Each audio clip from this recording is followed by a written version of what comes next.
Okay, quick little video.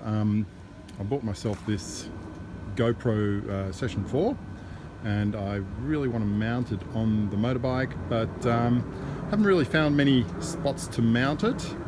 There is a spot under here.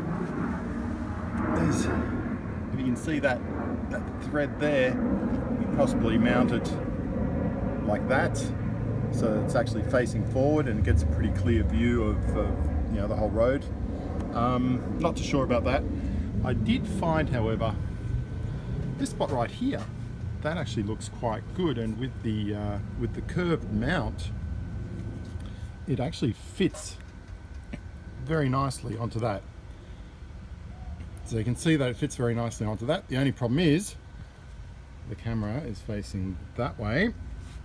So I'm thinking about getting myself the low profile mount for the Session 4, which unfortunately didn't come with this camera, but with the low profile mount you have it on the back there, and then it'll be facing out like that.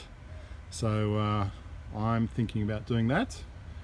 If you guys have any other spots on the bike where you think it might be okay to mount a camera, please let me know in the comments. Okay, thanks, bye.